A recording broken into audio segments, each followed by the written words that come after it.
In addition to those long-range missiles, now getting approval out of the United States for landmines as well. Walk us through the strategy, walk us through the strikes by Ukraine.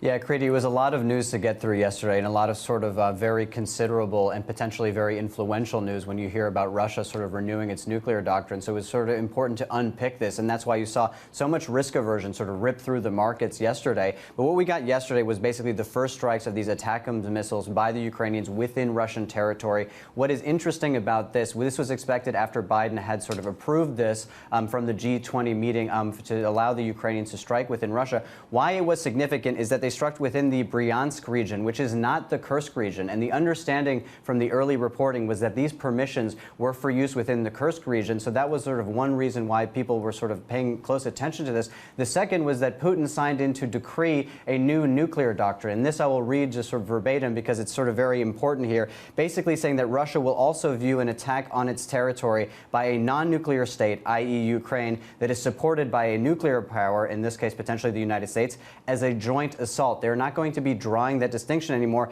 and that those kinds of attacks would allow, from the Kremlin's new doctrine, basically a nuclear retaliation. So as you can imagine, piecing all of this together was a real sort of challenge yesterday, and for the markets, you saw again that risk aversion rip through the markets. But there's a lot of ambiguity within this, right? It's just that with this sort of groping through the darkness of war, trying to find the red lines, there was real concern that this was a meaningful step forward towards it, though the Russians were sort of downplaying the damage that these ATACMS actually did within Russian territory.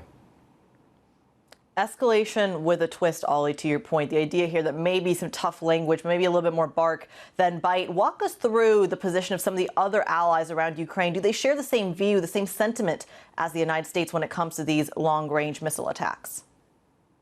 So, Kriti, this is where things have gotten very interesting, particularly from the sort of German perspective, because the German policy from the very beginning was they do not want to be those who sort of escalate the situation. They do not want to be sort of the main protagonists in terms of the military supply in this war. So it was always the United States that went first. We saw this with the tank question. It was before, only once the United States and Joe Biden said that they would send tanks in, that then the Germans said, okay, we will do that. That is exactly the pattern we have seen throughout this entire war over the last 2 years. That ended over the last couple of days with Chancellor Scholz saying that basically he is not comfortable furnishing the Ukrainians with long-range missiles, with these Taurus missiles.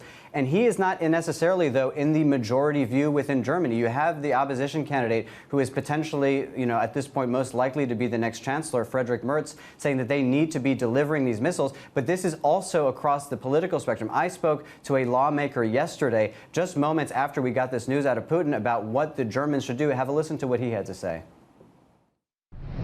The majority of current members of parliament in Germany, and even part of the German government, except Chancellor Scholz, are supportive of the delivery of the Taurus missile. We need to accept that only firmness and strength is respected ultimately by Mr. Putin, and he is testing our willingness really to be firm on the issue. And so I think we should be.